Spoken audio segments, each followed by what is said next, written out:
Para mí es un gusto y un honor que el colegio me haya invitado a darles esta charla, porque desde mi posición como encargada del Departamento de Registro de Archivos de la Agencia de Protección de Datos, esta ley es relativamente nueva, fue publicada en 2011 y como toda ley que crea la Asamblea Legislativa, está el tema del contenido presupuestario, la contratación de personal, y todo esto implica que se dificulte un poco el dar a conocer la ley. Y de hecho parte de las atribuciones que le corresponde a la agencia es eso, tratar de que los ciudadanos conozcan, porque ahora vamos a ir viendo que lo más importante que la ley busca es la protección de la figura de la autodeterminación informativa de los habitantes, lo cual implica que cada uno de nosotros sepamos quién o a quién le damos nuestros datos, quién los maneja,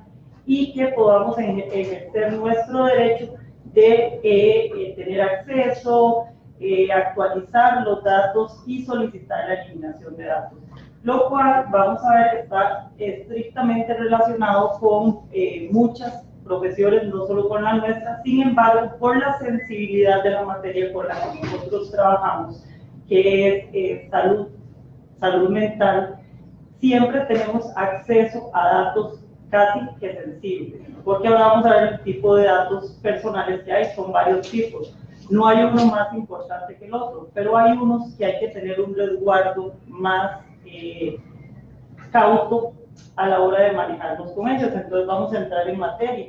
Como les dijeron, bueno, yo soy la encargada del departamento de registro de archivos y bases de datos. Mi departamento en la agencia lo que se dedica es específicamente a hacer la inscripción de las bases de datos y además de conocer las denuncias que presentan los ciudadanos cuando se hace un mal uso de datos personales.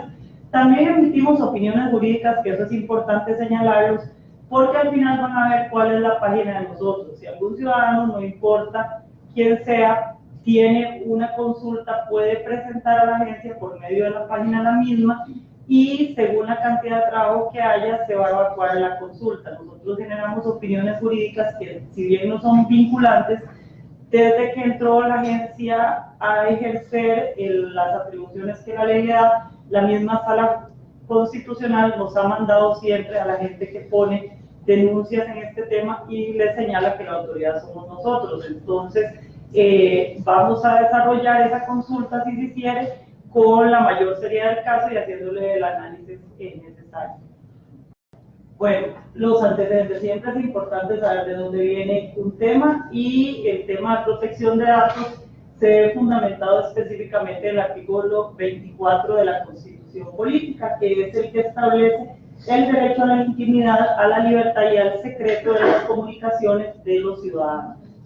Y en este caso hablamos de ciudadanos porque la ley lo que protege es a todos los que habitemos dentro de la jurisdicción de nuestro país. En ese sentido, no es necesario que usted sea costarricense de nacimiento, puede ser ciudadano por naturalización o simplemente habitar en el país, que igual lo protege la legislación. Temas o artículos de otras leyes que están vinculados con el tema de protección de datos, encontramos el artículo 47 del Código Civil, que habla del derecho a la imagen, que ahora vamos a ver. El dato personal por excelencia es la imagen.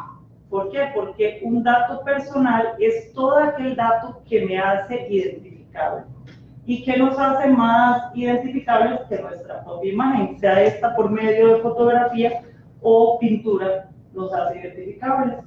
El artículo 615 del Código de Comercio, que habla del secreto bancario, que tiene estricta relación porque por distintas normas que tiene el sistema bancario nacional, hay empresas, las protectoras de crédito, que tienen la posibilidad de hacernos estudios y análisis, sobre todo en materia crediticia. Sin embargo, van a manejar datos que son también sensibles. Un dato sensible es nuestra condición socioeconómica. Entonces, esa información, cuando está en manos de una protectora de crédito, por la ley del Sistema Bancario Nacional, están autorizados a saberla. No obstante, ello no implica que no deban de contar con el consentimiento informado, que dentro de nuestra profesión conocemos una especie de consentimiento informado para el ejercicio de la misma, y desde la Ley de Protección de Datos también existe esa figura que podríamos trabajar en algún momento en crear un híbrido para que se cumpla con las dos, porque en realidad nosotros dentro de la profesión tenemos necesariamente que contar con ese consentimiento cuando hacemos tratamiento a las personas. Igual, en cumplimiento de la Ley de Protección de Datos es necesario que cumplamos también con tener ese consentimiento, sobre todo cuando se va a recopilar datos sensibles. Luego tenemos que el artículo 27 y el 41 de la Ley Orgánica de el OIJ establece que las investigaciones que ellos hacen son de carácter confidencial, y es una de las entidades que por ley tenemos la obligación de ceder información cuando se nos solicite, y obviamente por los mecanismos establecidos por ley y por la autoridad correspondiente, que en este caso sería pues un juez de la República en caso de una investigación que esté manejando el organismo de investigación judicial. También hay leyes sectoriales y leyes que pueden crear distintas instituciones cuando se trata del manejo de datos personales. ¿Qué podemos hablar de estas?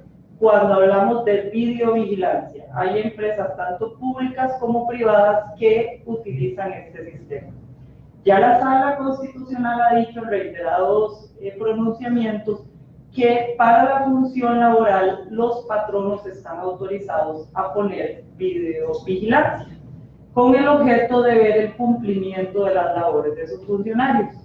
Hay algunas excepciones, la misma no se puede utilizar en espacios de recreo, de descanso, y bien también en espacios que tienen que ver con servicios sanitarios y este tipo de temas. Sin embargo, lo que es en oficinas, salas de conferencias, salas de reuniones, podría bien usarse la videovigilancia.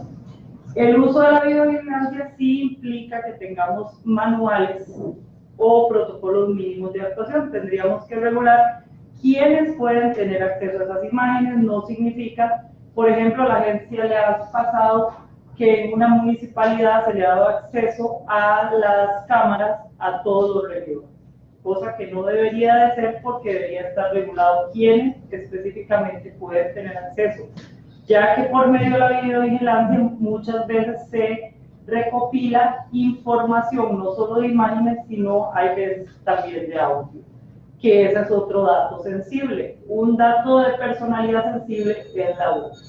A ninguna persona se le puede grabar si no se cuenta con la autorización de la misma.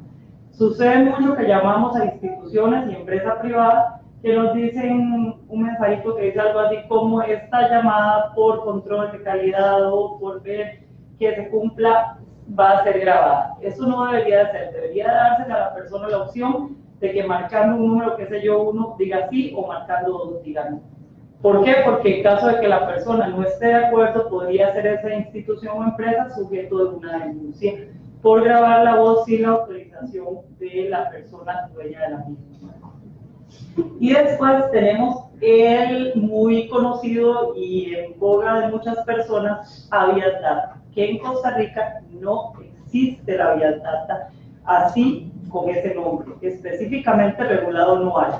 Es el mismo amparo, recurso de amparo, el que permite que las personas pues presenten ante la Sala Constitucional cualquier divergencia que tengan con el uso de sus datos personales. Y como les dije anteriormente, la Sala lo que estaba haciendo es dirigiéndolos a que presenten la denuncia y nosotros conozcamos primero si la denuncia o el amparo presentado tiene relación directamente con uso de datos personales. Bueno, como les decía, la Ley de Protección de Datos fue publicada en 2011, específicamente el 5 de septiembre. El objeto específico de la ley, como les decía antes, es garantizar a los ciudadanos su derecho de autodeterminación informativa. Esa es como la particularidad más importante de la ley. Y como les decía, ¿qué significa esto? Que yo sepa a quién y por qué le doy datos míos personales. En Costa Rica es muy dado de que usted entra a un centro comercial o a una estación de servicio y le dicen, lléneme esta hojita para que participe en la rifa de aquel vehículo. Y las personas tendemos, no todas, pero su gran mayoría, a llenar y a dejar la hojita ahí, pero casi nadie pregunta qué pasa con esas boletitas después del concurso. ¿Qué se hace? ¿Cuál es la forma efectiva de eliminar ese dato? ¿Las queman? Sería bueno. ¿Se trituran? Sería bueno. O nos ha pasado que dicen, no, nosotros las agarramos, las echamos una bolsita y las tiramos allá en aquel armario. Lo cual significa que cualquier persona, la persona que trabaja de secretaria, el dueño del local, la de limpieza, podría tener acceso a esos datos. Y es un derecho de todo ciudadano saber qué pasa con los datos después de que los doy. Igual podría suceder en el ejercicio de nuestra profesión que en algún momento algún paciente que tuvimos, alguna persona que atendimos, nos llame y nos pregunte qué pasó con mis datos. Y tiene todo derecho, según la ley, a consultar eso. Y tenemos que tener una respuesta clara de por cuánto tiempo lo almacenamos, si hay una eliminación de los mismos, en cuánto tiempo se elimina, y para eso tenemos que asesorarnos desde la legislación interna del colegio, tanto como la nacional, qué debemos de hacer con esa información. Porque la persona tiene derecho a recibir una respuesta. Lo que le interesa también a la ley es que todos los ciudadanos puedan hacer una defensa de la libertad de igualdad que tienen con respecto al uso automatizado y manual de los datos. Eso también es muy importante.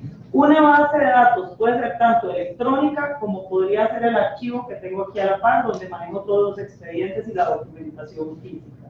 Ahí hay una base de datos. Donde hayan datos personales, hay una base de datos, sea electrónica o sea manual.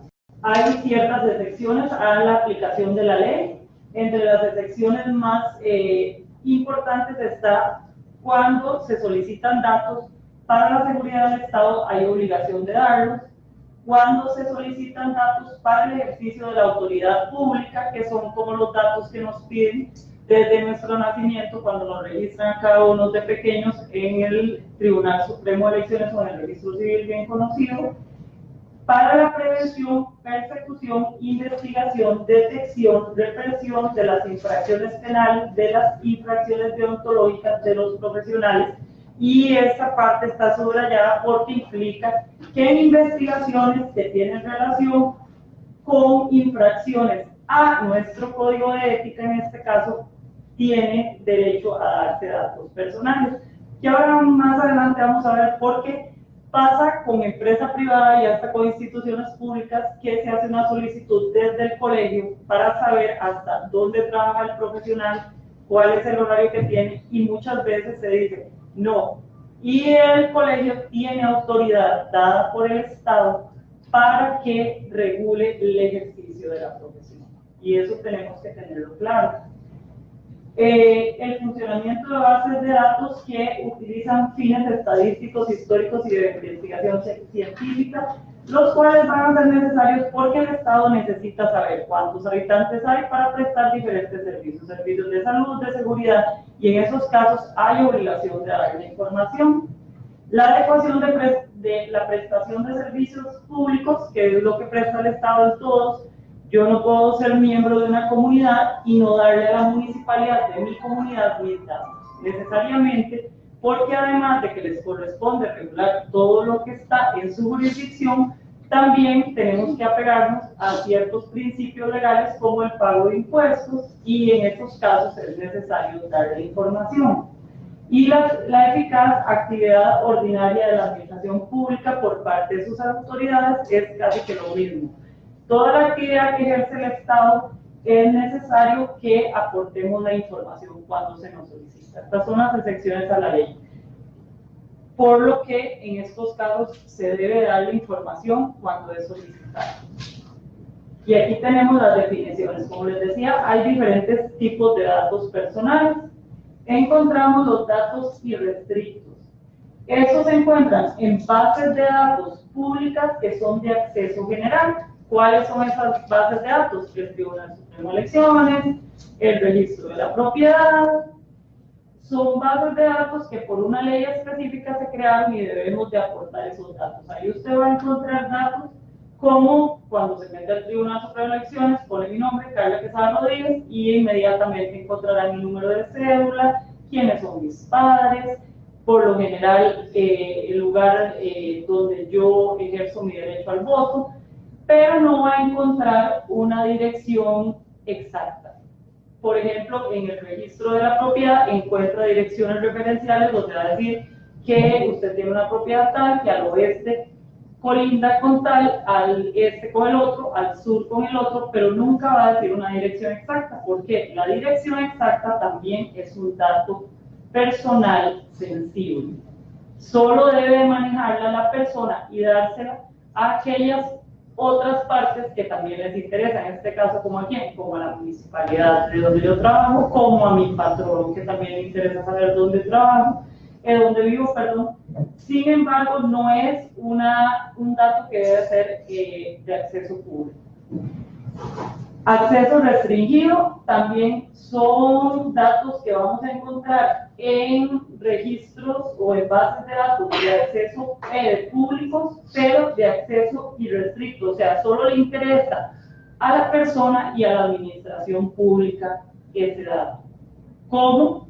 Como por ejemplo, decía antes, a la municipalidad. La municipalidad, o bueno, donde yo habito, a la municipalidad de mi localidad le interesa saber cuál es mi dirección porque tiene que notificarme de aspectos importantes con relación al espacio que ocupamos y es necesario darle esa información. Sin embargo, la municipalidad ni ninguna institución está autorizada a hacer de acceso general la dirección exacta de donde se habita. Y los datos sensibles, como les decía antes, que no son los más importantes, hay gente que considera son los más importantes, pero sí son los de mayor cuidado, los que tenemos que manejar siempre con cierto celo, es porque es información relacionada al fuero íntimo de la persona. Y en este caso, muy aplicable a la actividad que nosotros hacemos. Porque por la actividad misma del ejercicio de la profesión de psicólogos, obviamente entramos a conocer información íntima de la persona y por ello esa información debe ser resguardada con mucho celo. Entre los datos sensibles podemos señalar la orientación racial, las opiniones políticas, las convicciones religiosas o espirituales de las personas, la condición socioeconómica, como les decía antes, que es un dato sensible, la información biomédica, genética, que básicamente toda la información que sea de salud de la persona es información sensible. Sea esta física o psicológica, es información sensible que debe ser resguardada con el mayor celo posible. Y igual la información de orientación sexual y otras informaciones también. Con respecto al tema de los datos de salud, para nosotros es muy importante como psicólogos resguardar esa información. A la agencia le ha pasado que algún profesional de la psicología que ejerce su profesión en el ámbito público hace un informe de una intervención que tuvo con algún funcionario y se la ha hecho llegar de manera sin guardar el cauto que debería tener a quien lo solicita. En ese caso, la información debería de ser enviada bajo estrictas normas de cuidado. Nos pasó en un caso que la información se dio así como tengo yo estas hojas y fue y se puso en la mesa de la secretaria. La secretaria lo pasó para que lo fotocopiaran en una fotocopiadora donde además trabajan 3 o 4 personas. Como el señor no estaba, se le pasó a otra persona y eso no puede ser. Estamos muy de acuerdo, en algún momento se nos dijo que estamos evitando el tema de talar árboles y que el papel, pero esto debería de meterse en un sobre de manila sellado y que solo tenga acceso las personas que les interesen. En ese caso se puso una denuncia porque llevó oído del interesado a quien se hizo la intervención psicológica que tenía rasgos de X situación. Y la persona puede ser sancionada. Las sanciones que aplica la agencia son remuneradas económicamente, son salarios base, van desde 5 salarios bases a 10, 15 y de ahí en adelante sanciones que van de 2 millones de colones a 9 millones, a 11 millones, y van a las arcas del Estado porque se está incumpliendo una ley de la República. Pero igualmente no hay que verlo por el tema monetario, que obviamente a todos nos golpearía. Sin embargo, tenemos que verlo desde el tema sensible, desde la materia que estamos utilizando y que se la estamos haciendo pasar a otros. Y que es una información que debería de manejarse con todo el cuidado, que además solo interesa a la jefatura en ese caso, que la solicitud al departamento específico, al encargado de recursos humanos, que es quien debía tomarlo en cuenta, y al interesado que fue sujeto de la intervención. Por eso tenemos que tener un gran cuidado con el manejo de ese tipo de documentación. Ejemplos de datos irrestrictos encontramos en datos irrestrictos, que es el nombre completo de la persona, el número de cédula de identidad, la edad, la dirección referencial, el estado civil, la fecha de nacimiento, la nacionalidad, las sociedades en las que esté la persona como miembro, la firma, el teléfono de la casa. Ustedes verán que todos esos datos son de acceso público, cualquiera podría tenerlos. Luego tenemos los datos restringidos, que es el correo electrónico, los datos de seguro, la dirección física, los datos bancarios, el historial crediticio, la información salarial, la información laboral y el número de celular. ¿Por qué la información salarial tiene un asterisco? Esa tiene el asterisco porque, como cuando las personas, mi ejemplo, laboramos para la administración pública, la información salarial es de acceso público. Gústenos o no nos guste, ¿por qué? Porque ese salario se devenga del aporte que hacen todos los costarricenses. Entonces, es una información que tiene derecho cualquier costarricense a consultar. La Sala Constitucional ha reiterado también que es público y que hay que darlo. Cualquier persona que lo solicite sobre una persona que ejerza en la función pública debe ser dado, al igual que los concursos por los cuales llama el puesto que ocupa, los atestados académicos que tenga, es información que es de acceso público. Luego, como les decía, los datos sensibles, bueno, volvemos al tema, la salud, importantísimo, la vida sexual de las personas, la religión, los datos políticos, la fotografía, la imagen, e incluimos la fotografía y la imagen porque, como les decía, puede no ser necesariamente una fotografía, puede ser una pintura, igual la voz, como les había señalado anteriormente, los datos biológicos, el control biométrico, el certificado de firma digital, también es un dato sensible, las asociaciones gremiales, la raza y la etnia de las personas. ¿Qué es una base de datos? Bueno, es muy amplio el tema. Una base de datos es un archivo, un fichero, un registro u otro conjunto estructurado de datos personales. Como les decía antes, en cualquier formato en que se constituyan datos personales, podemos encontrar una base de datos que sea objeto de tratamiento o procesamiento automatizado o manual, independientemente de que lo manejemos en una computadora a que sea un archivo, es una base de datos, y que sea en cualquier modalidad de elaboración, organización o de acceso.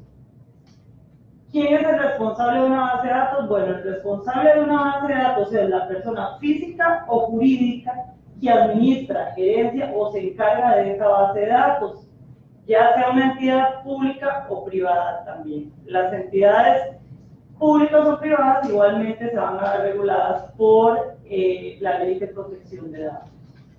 Y el tratamiento de datos personales es también cualquier operación, conjunto de operaciones efectuadas mediante el procesamiento, como dijimos antes, automatizado o manual, y que sean aplicadas a datos personales. Actividades como cuáles: bueno, la recolección, el registro, la conservación, modificación, extracción, consulta, utilización, comunicación por transmisión, difusión o cualquier otra forma que facilite el acceso a esos datos personales, el cotejo, la interconexión y así como el bloqueo, supresión, destrucción, entre otros, cuando se haga manejo de datos personales. Hay tratamiento. Ok, los principios de la ley.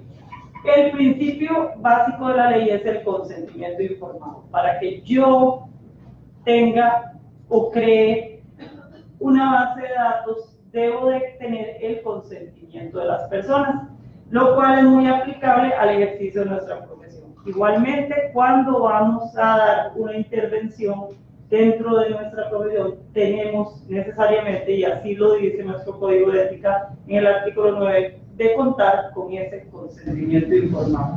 En el caso de la ley, dice que es obligación informar a las personas, muy relacionado también con nuestra ley, hay que informar a las personas sobre el tipo de tratamiento que se hará, la intervención, si vamos a grabar, cuáles van a ser las actividades que se van a aplicar a lo largo de la intervención.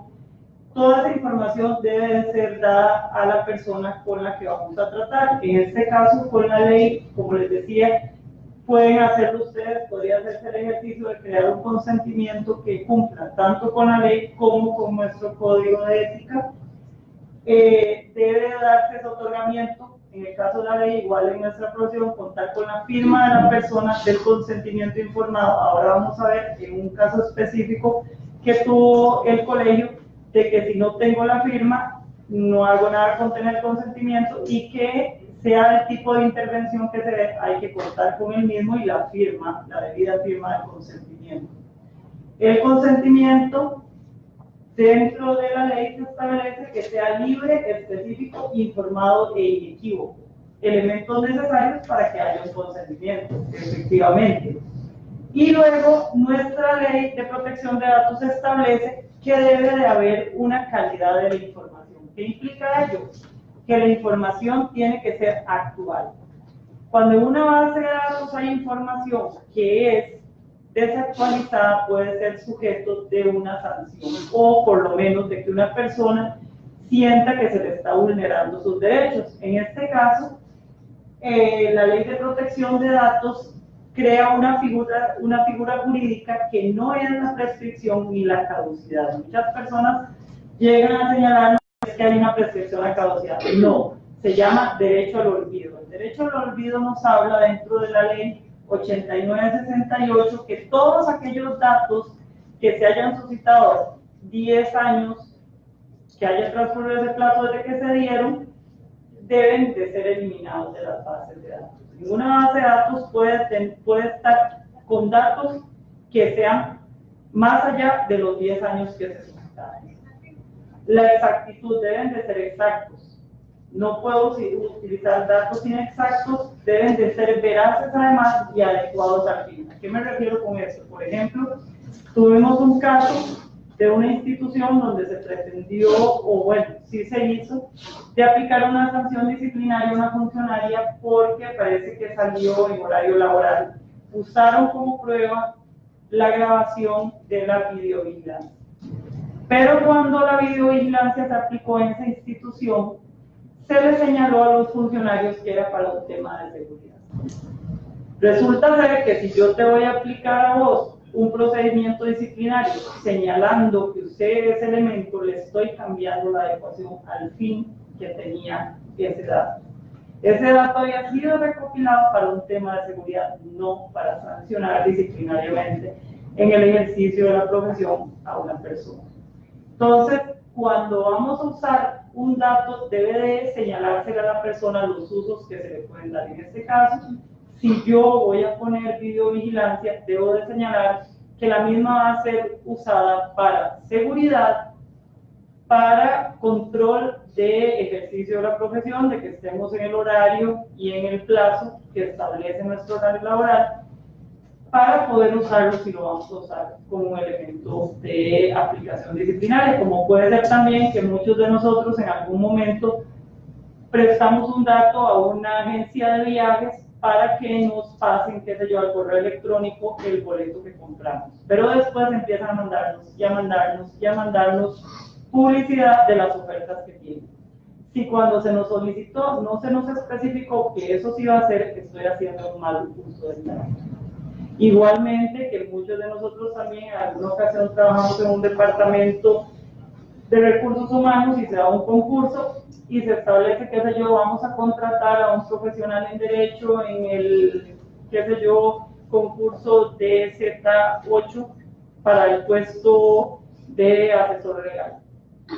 Después se escoge a la persona y se dejan por ahí los currículums de las demás personas que participaron. En un caso, se llamó una de estas personas y se le señaló que porque estaba ahí la información. La persona no le pareció, puso la denuncia, porque para poder usarlos debieron de haber señalado dentro del concurso que los datos iban a ser almacenados para ser usados en eventuales concursos. Si no es así, no debe de usarse el dato porque la persona lo dio adecuado al fin que era para ese concurso en específico. Según la ley, cuáles son los derechos que le asisten a la persona y que además son de aplicables a cualquier profesión, abogados, psicólogos, cuando manejemos bases de datos personales, le asiste el derecho de acceso a la información. Yo puedo ir, como les dije antes, y preguntarle a un psicólogo que me vio hace un tiempo, quiero saber si usted guarda datos míos. Y tiene derecho a que en el plazo de 5 días hábiles se le responda sí, sí los tengo. ¿Qué tipo de datos? Bueno, cuando una persona pide acceso a la información, no es solo que yo le diga, sí, tengo un archivo donde está toda la intervención que hicimos. Si igualmente yo manejo grabación de las sesiones, debería señalarle que igualmente manejo en mi archivo la grabación de todas las sesiones. Y igualmente, si yo trabajo para la administración pública o una empresa privada y una persona hace la consulta, no es solo señalarle o indicarle que está en el archivo. Si en esa empresa se maneja videovigilancia y la persona fue grabada, también indicarle. Igualmente, puede suceder y debería de suceder, como les dije antes, que todas las instituciones, empresas o personas que usen la videovigilancia deben de crear un manual. En Costa Rica no hay nada regulado, pero la Agencia de Protección de Datos pertenece a la red iberoamericana de agencias de protección de datos, entre las que está la de Argentina, la de España, la de México, y han regulado más ampliamente la materia. Lo que recomienda la Agencia de Protección de Datos de España es que ninguna información de videovigilancia sea guardada más allá de un mes.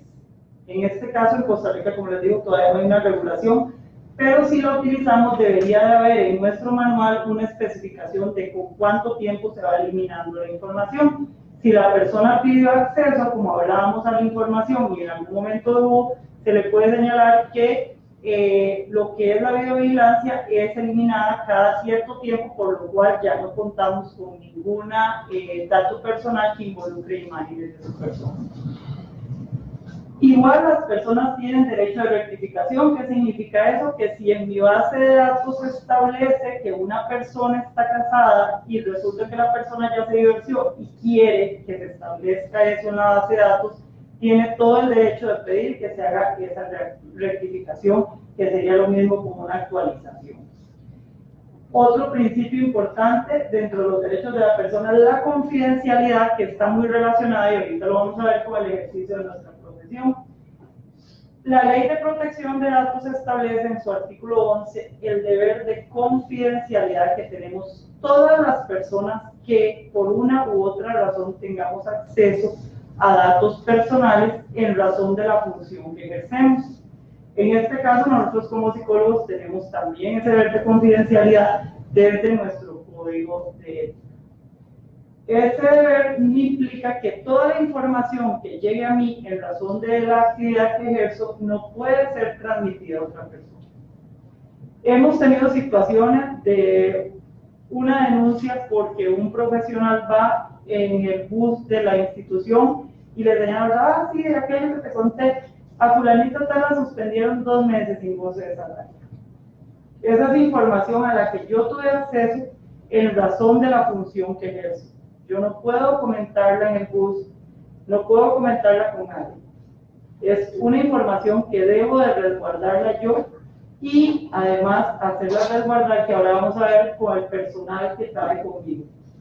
Tenemos que tener claro que a mayor jerarquía, mayor responsabilidad. Si yo tengo mi oficina y atiendo personas, hago intervenciones, tengo personal que trabaja conmigo, qué sé yo, mi secretaria, tengo el deber de capacitarla y señalarle esto mismo. Tiene el mismo deber de confidencialidad, según la ley, ella que lo tengo yo.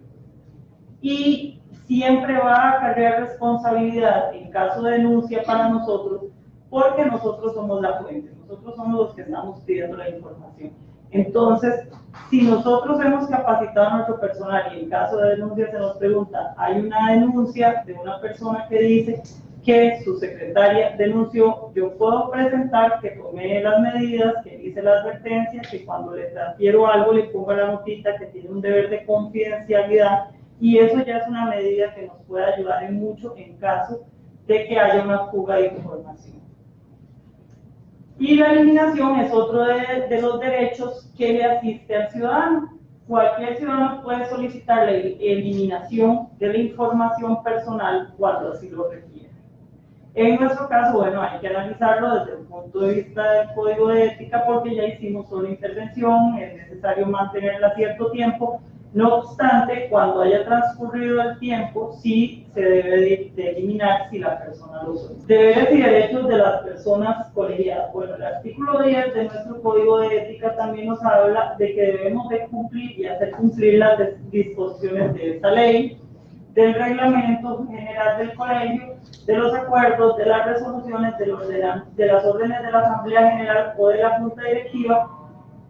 ¿Por qué lo nombro aquí? Porque además de tener estas obligaciones, tenemos la obligación de cumplir con la legislación general que regula toda la actividad del Estado, en este caso la Ley de Protección de Datos.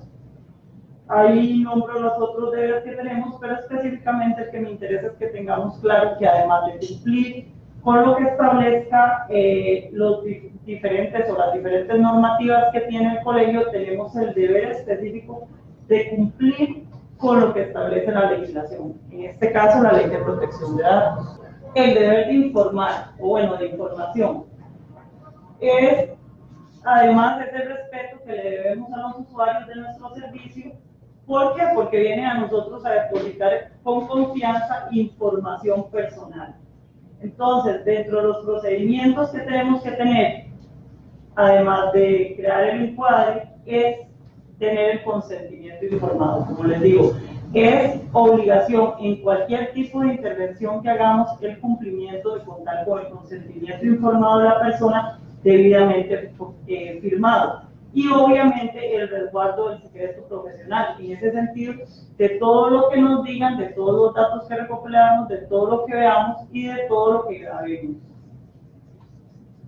Además de otros puntos que, digamos, en este sentido no vamos a tocar.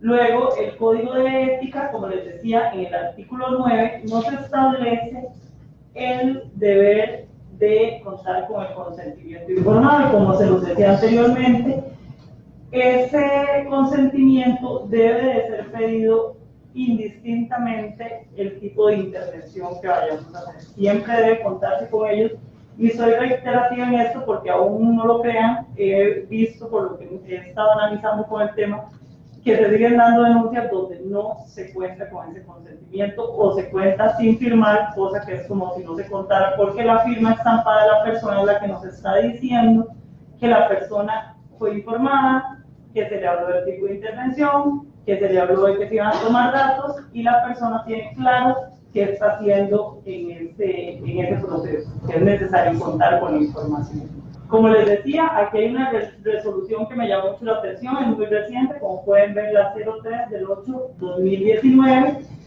de febrero de este año, donde el tribunal señala lo que estábamos hablando sobre el artículo 9 del Código de Ética. Y dice que no se realiza distinción alguna en cuanto al consentimiento informado, sea el tipo de intervención psicológica que vayamos a hacer.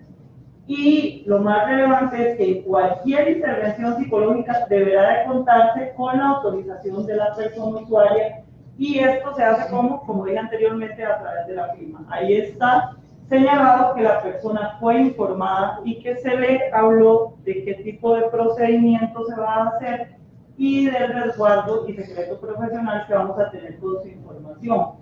En este caso también me llamó la atención porque habla de que se empezó a grabar o se grabaron las sesiones a una niña que nunca se le especificó, no se le especificó al padre tampoco, y que cuando ya se está en la dinámica de la intervención es que la niña y el padre se enteran que está grabándose la sesión.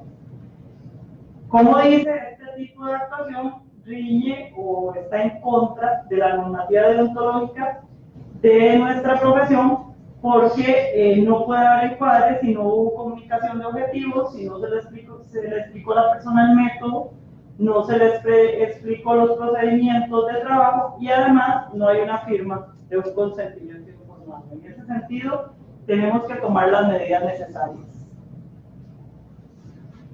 Y lo que les decía antes, aunque a algunas personas, entidades públicas o privadas no les parezca,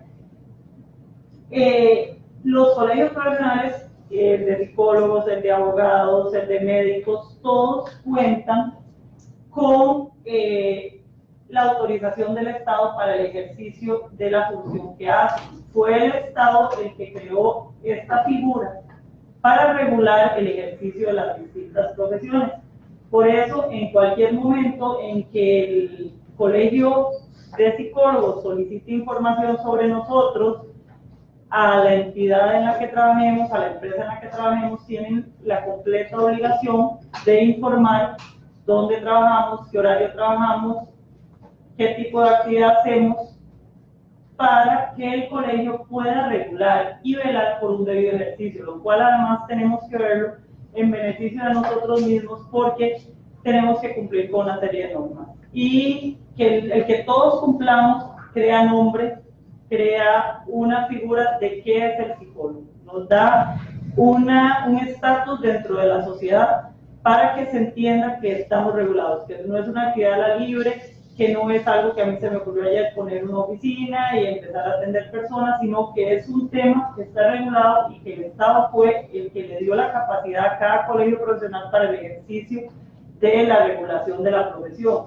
Y no es un tema nuevo, por eso ahí señalo algunas resoluciones desde 1994, 1997, donde ya la Sala Constitucional le señalaba a algunos agremiados de distintos colegios profesionales, bueno, en este caso eran psicólogos también, en el voto 14.880 del 2008, que el colegio tenía toda la capacidad de consultar y además tiene toda la potestad para sancionar en caso de que se den incumplimientos a la normativa que nos regula en este caso como psicólogos.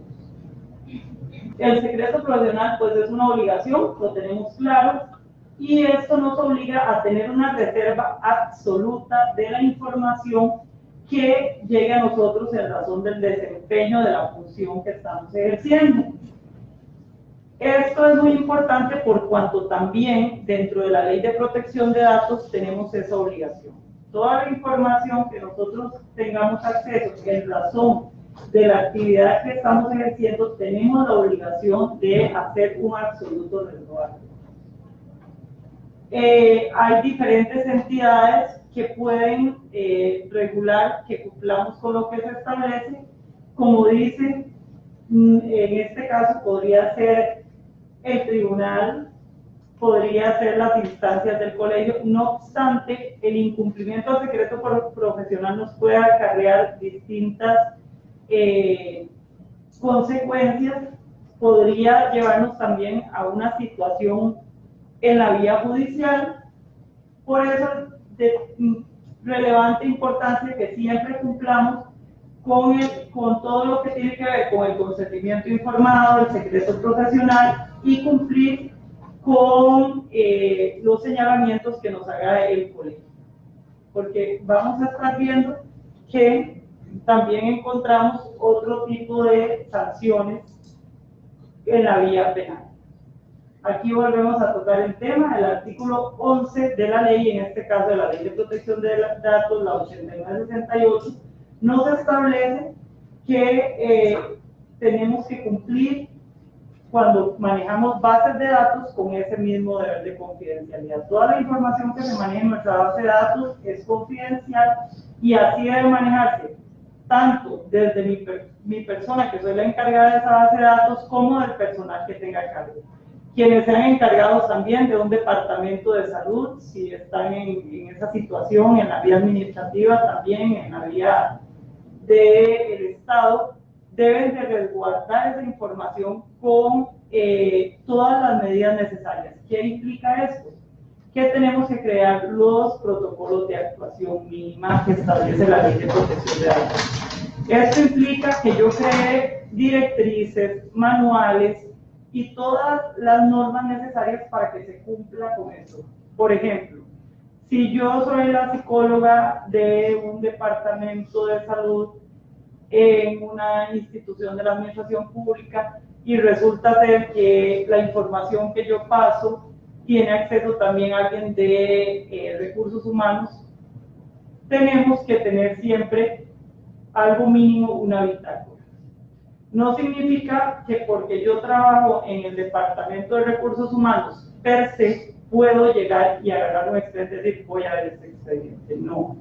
Para que yo tenga acceso a ese expediente, pongamos un ejemplo de la secretaria y resulta que hoy voy a actualizar los expedientes o los voy a foliar, que eso es otro tema que debe de estar siempre en un expediente, deben de estar acomodados los documentos de forma cronológica. ¿Por qué? Porque si los tengo de forma cronológica, le doy actualidad a la información.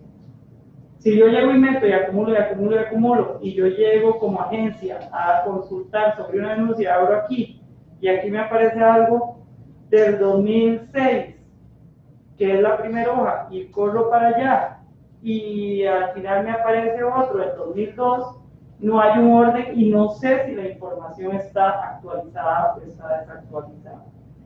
Pero como les decía, no puede ser porque hoy yo me di a la tarea de actualizar expedientes que yo simplemente llegue y los coja. Debería haber una bitácora que justifique que en razón de que mi jefatura me solicitó que haga un informe de la situación de tal funcionario, fue por eso que llegué al acceso a este expediente. Y la bitácora puede ser manual o puede ser electrónica. Si los expedientes se manejan electrónicamente, es necesario que también haya un registro, que hay posibilidad de hacerlas. Quienes trabajan en el tema de tecnologías de la información nos han señalado que hay toda la capacidad de que existe ese registro. ¿Por qué? Porque eso nos va a salvaguardar. En caso de que en ese departamento haya una fuga de información y se dé una denuncia por mal uso de datos personales, en esa bitácora vamos a tener quién fue el último que accesó, por qué accesó y bajo qué circunstancias. Hay acciones importantes que se están dando en la actualidad que podría haberse involucrado personas que estén dentro de este colegio, como por ejemplo el EDUS, el expediente que quiere hacer la caja único, donde se va a manejar informaciones de salud mental y, como dije anteriormente, son datos sensibles.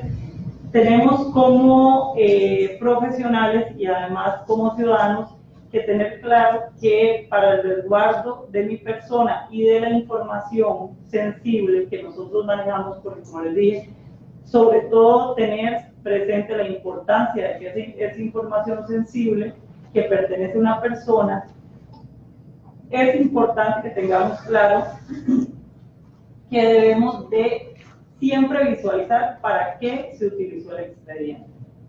Porque ya sin que entre todavía en funcionamiento el EDUS, nos han señalado de situaciones que se han estado presentando.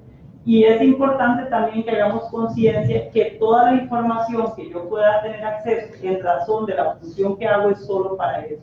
No podemos hacer un mal uso de la información solo porque por una situación personal tengo interés en ello. La información se me está facilitando en razón de la función que yo ejerzo. Acciones necesarias para el resguardo del deber de confidencialidad. Bueno, como les decía antes, lo primero que deberíamos de hacer es capacitar al personal que trabaja con nosotros, que en el caso de que yo sea jefatura, a mayor jerarquía, mayor responsabilidad. Mi responsabilidad como superior, que mi personal esté capacitado que tenga conocimiento de que hay una ley de protección de datos y que me cobija el deber de confidencialidad. Solicitar a los superiores, cuando los tenga, la elaboración de protocolos mínimos de actuación para el manejo de la información que contiene datos personales y con más razón si son datos sensibles, porque como les señalé anteriormente, siempre que haya datos sensibles debe de existir un consentimiento informado. Tomar las medidas necesarias en cuanto a la documentación que contiene datos personales, así como los informes profesionales que sean solo de acceso a quienes les interesa. En nuestro caso, como profesionales de la psicología, todos los expedientes y la documentación que tenga datos personales en razón de las intervenciones que realicemos o estemos realizando o hubiésemos realizado, deberíamos de contar con las medidas de protección necesarias. Como les decía antes, bitácoras, circulares, informar al personal, crear la notita. Cuando voy a transferir a otro profesional, puede que seamos 2 o 3 psicólogos dentro de la misma institución. Nunca dejar de señalarle, les recuerdo que nos cobija a ambos el deber de confidencialidad. Eso es un resguardo importante, porque nunca está de más recordarle a quienes nos colaboran y con quienes trabajamos que existe ese deber. También indicar a las personas cómo ejercer sus derechos respecto al tratamiento de los datos. Cuando trabajamos, por ejemplo, en instituciones públicas o privadas, es importante que la gente sepa que tiene derecho a informarse de qué datos hay en la empresa o institución que trabajamos, a que le asisten derechos de acceso a la información, de actualización o de eliminación en caso de que proceda.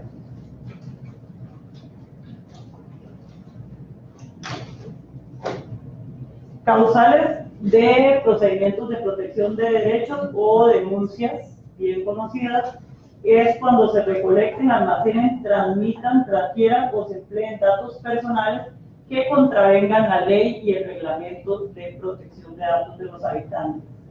Cuando de forma injustificada alguien se niegue a darme acceso, a eliminar o a rectificar los datos que constan en un archivo o en una base de datos y que sea el titular quien está solicitando una de estas acciones. De hecho, hace poco tuvimos una queja de un ciudadano porque la ley establece en su artículo 7 que el acceso, eliminación y rectificación de datos es gratuito. Ninguna institución, pasa mucho con los bancos, que cuando usted solicita acceso a la información, es decir, son 16, 10.000, lo que sea, no hay posibilidad de hacer eso. Tienen que hacerlo de forma gratuita porque así lo establece la ley. Se transfiere a base de datos de terceros países información de carácter personal de costarricenses o de extranjeros radicados en el país sin el consentimiento de sus titulares. Cuando tengamos noticia de que esta situación pasa, el ciudadano tiene derecho a poner un procedimiento o a presentar la denuncia respectiva. Se realiza el tratamiento de datos personales sin encontrarse debidamente inscrito. ¿Qué significa esto? Las bases de datos que son inscribibles son aquellas que transfieren, además comercializan datos, lo cual no significa que una base de datos no sea sujeto de inscripción. Cualquier base de datos puede ser sujeto de inscripción porque además va a tener un valor agregado. Va a pasar el análisis de la agencia. Hay un formulario en la página de nosotros que se llena y en ese formulario se van a pedir una serie de requisitos que va a demostrar que esta empresa o institución cumple con la ley de protección de datos. Estos son los pasos a seguir en caso de que usted quiera presentar una denuncia ante la agencia. En la página de nosotros, que es www.prodat.go.cr, usted puede encontrar los formularios. Ahí puede encontrar formularios de acceso a la información, el cual usted puede bajar, llevarlo a la empresa, institución o persona que usted quiere saber si tiene sus datos personales, y esa persona tiene 5 días hábiles para darle respuesta. Usted le tiene que señalar un medio, posiblemente, y sería mejor correo electrónico para que le quede por escrito, que esa institución o empresa tiene o no sus datos. Ese es el caso de acceso. Solo quiero saber si hay datos personales míos. En caso de denuncia, usted llena también el formulario que se encuentra en la página, lo hace llegar a la agencia. En la agencia puede llevarlo de forma personal o puede mandarlo electrónicamente, siempre que se cuente con firma digital, y además aportar las pruebas de su señalamiento, las cuales van a ser muy importantes para que prospere la denuncia. Un requisito también indispensable por la ley de notificaciones es que se nos señale el medio o la dirección física donde se ubica la empresa, institución o persona a la cual quiere denunciar, porque el traslado de cargos debe de serle notificado en sus manos, no puede ser vía fax ni correo electrónico, entonces es un requisito necesarísimo. Luego, como les decía, no solo debemos apegarnos a lo que establece el colegio porque podamos ser sujetos de una sanción a nivel de colegio.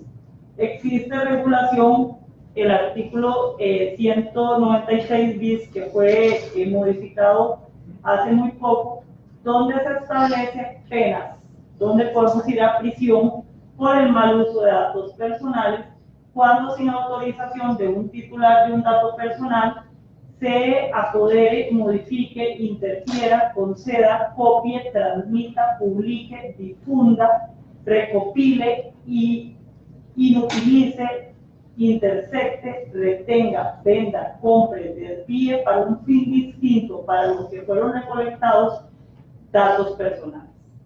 O sea, si yo tengo información de una persona que obtuve en razón de mi función de una intervención psicológica y cometo alguna de estas acciones, podría ser sujeto de una denuncia ya en la vía penal. De hecho, la agencia, cuando determina, después de hacerle el análisis de admisibilidad, que se está dando una situación de estos, se transfiere el expediente al Ministerio Público. Porque en este caso ya estamos hablando de un asunto más grave.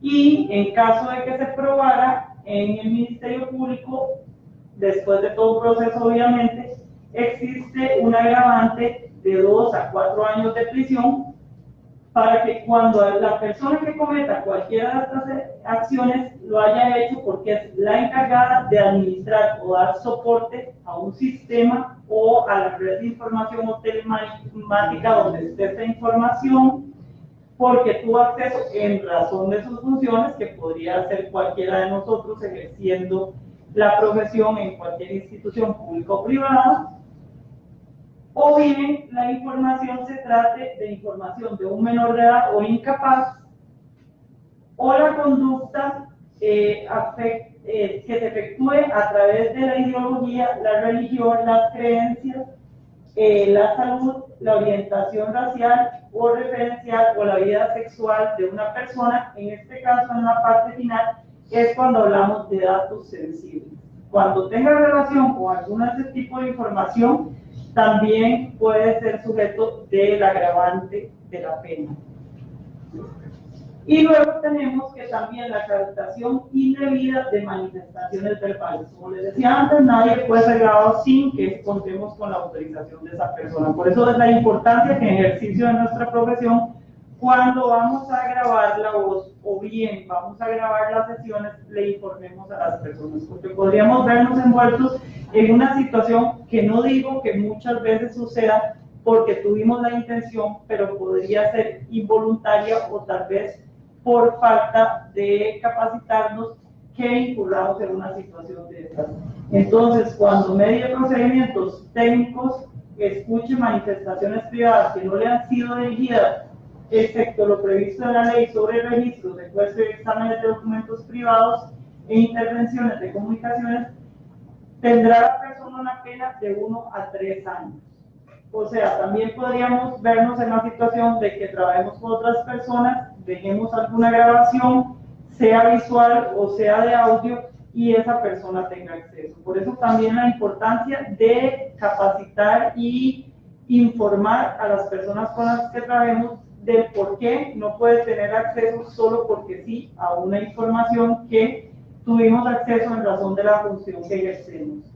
Y la agravante, que es el artículo 200 del Código Penal, que establece que se dará prisión de 2 a 6 años cuando esta situación se haya dado por funcionarios públicos en ejercicio de sus funciones, prevaleciéndose de la vinculación con una empresa, institución pública o privada que está encargada de esas comunicaciones, o cuando el autor publique la información obtenida o aún sin hacerlo tener carácter privado, o sea, cuando la información sea de carácter privado y la hagamos pública, y en este caso a juicio del juez que analice el caso en concreto.